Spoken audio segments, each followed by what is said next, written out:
Hi everybody, my name is Emily Arkin. I'm the owner of RD Emily and Team, a nutrition group practice based in Washington, D.C.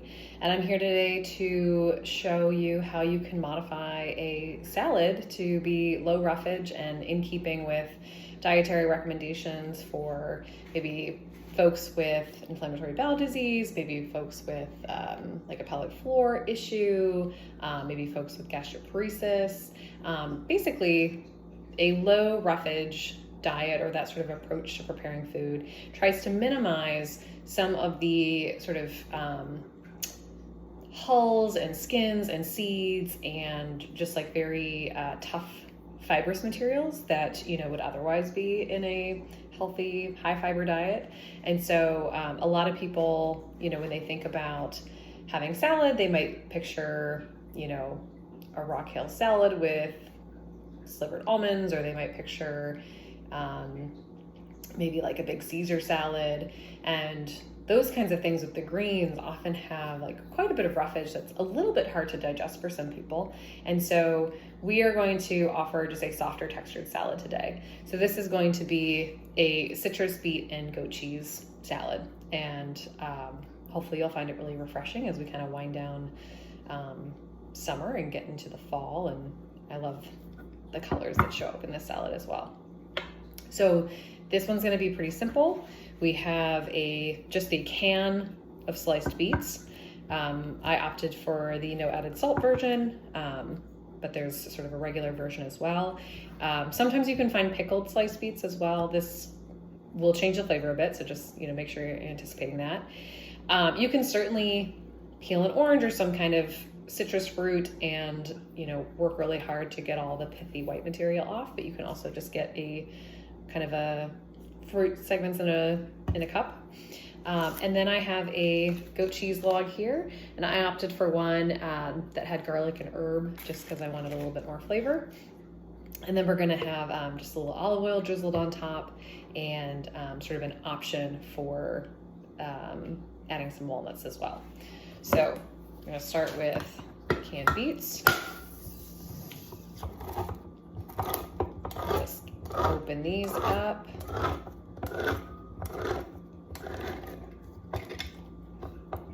And the first thing I'm going to do is just drain the beets. So I'm going to walk over to the sink and do that.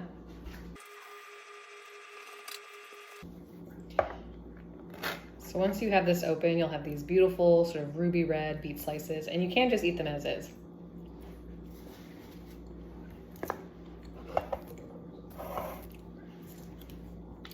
Next, I'm going to do the same to the orange segments.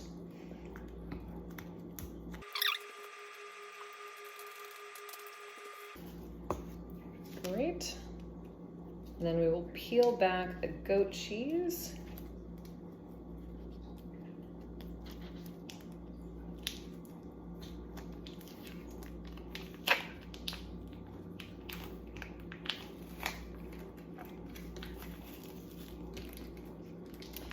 And I'm going to put this whole log on my cutting board here.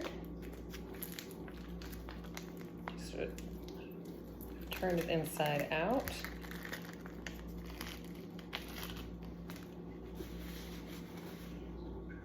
And I'm going to use a sharp knife just to cut some rounds into it. Depending on how soft the goat cheese is, it may stick to the knife. So you might have to kind of coax it off the edge of the knife. All right, so now we can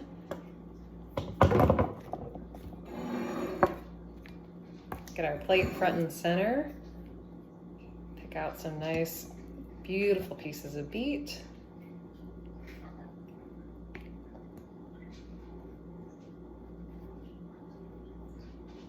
I'm picking some of the bigger ones here.